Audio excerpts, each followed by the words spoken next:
അരിവരാസനത്തിന്റെ കൊട്ടാണ് നമ്മളൊന്ന് പഠിക്കാൻ പോണത്. ശരണമയ്യപ്പ സ്വാമി ശരണമയ്യപ്പ ശരണമയ്യപ്പ. ഫസ്റ്റ് നമ്മള് ഈ ചെണ്ടയിലേക്ക് ശ്രദ്ധിക്കുക. എന്നിട്ട് അവള് കൈ ഇങ്ങനെ വെക്കുക, വെച്ചിട്ട് ഇങ്ങനെ കൂട്ടുക, ഈ വിരല് വെച്ച് ഇങ്ങനെ കൂട്ടുക. ഇങ്ങനെ വരുമ്പോ നിങ്ങൾ ഇങ്ങനെ ഇങ്ങനെ ഇങ്ങനെ കൊട്ടി പോവാൻ പാടില്ല. ഇങ്ങനെ വരുമ്പോ നമ്മൾ ഈ അടുത്ത കൈ ഇങ്ങനെ വെച്ചിട്ട് ഇങ്ങനെ വെച്ചിട്ട് ഇങ്ങനെ ഇങ്ങനെ കൊട്ടണം. ഇത് കഴിഞ്ഞിട്ട് പിന്നെ ഇങ്ങനെ ആക്കിയിട്ട്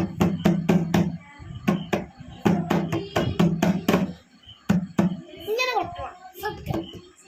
അത് കഴിഞ്ഞിട്ട് ഫുള്ള് ഞാൻ കാണിച്ചു തരാം. അത് കഴിഞ്ഞിട്ട്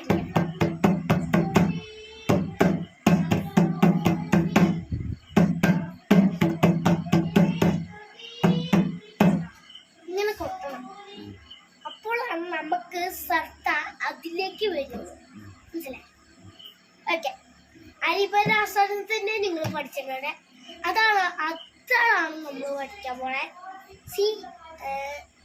അടുത്തത് എന്തൊക്കെയായിരുന്നു? അടുത്തത് എന്തൊക്കെയുണ്ടായിരുന്നു?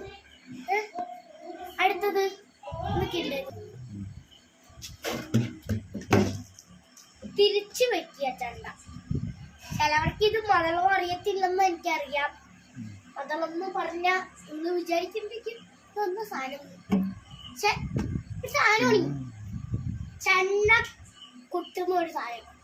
ഞങ്ങളുടെ വീട്ടിൽ പട്ടിന്റെ പുറകിൽ കേട്ടിരിക്കുകയാണ്. അപ്പൊ നേരെ നമുക്ക് പോവാം. പിന്നെ വന്നിട്ടുണ്ട് നമ്മള് ഇതാ മതളം നമ്മള് റെഡിയാക്കിയിട്ടുണ്ട്. ഇതാ നേരത്തെ കുട്ടിയത് വേറെ സാധനത്തിലായിരുന്നു. ഇത് മതളം. നേരത്തെ സാധനത്തിനെ പോലെ ഉണ്ടായിരുന്നു. പക്ഷെ മതളം ഇതല്ല. മറ്റേ സാധനം പോലെ ഒരു കുത്തു റെഡ് സാധനം ഉണ്ടായിരുന്നു. പക്ഷെ ഇത് മതളമാണ്. കണ്ടാ ഈ കളറേ ഉള്ളൂ. ഞാൻ കുത്തി വരച്ചാണ്. അല്ല ചേച്ചിമാര് കുത്തി വരച്ചാണ്.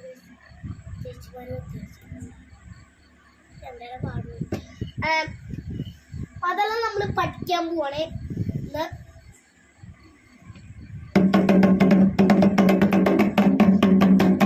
ഇതാണ് മതളം.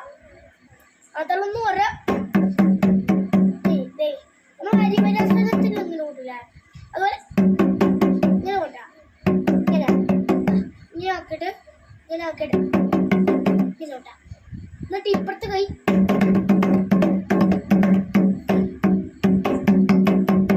ഇങ്ങനെ ആക്കണം.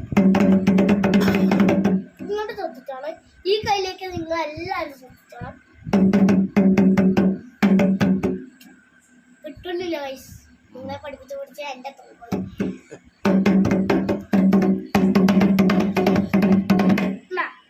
ഇങ്ങനെ കൊട്ടണം. മനസ്സിലായോ?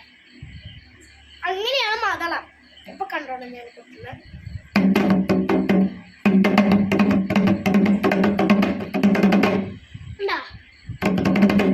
ഇത്രയേ ഉള്ളൂ. ഇങ്ങനെയൊക്കെ വന്നിട്ടിരുന്നു. ഇത്രയേ ഉള്ളു കൈസ് മതളം. അടുത്തത് നമ്മുടെ മറ്റേ ചണ്ട അടിക്കാൻ പോണ്. അടക്കില്ല. എന്തായിരുന്നു എന്തായിരുന്നു അതിന്റെ പേര്? എന്തെങ്കിലും ആട്ടെ, നമുക്ക് പോവാം. തിരിഞ്ഞു പോയി.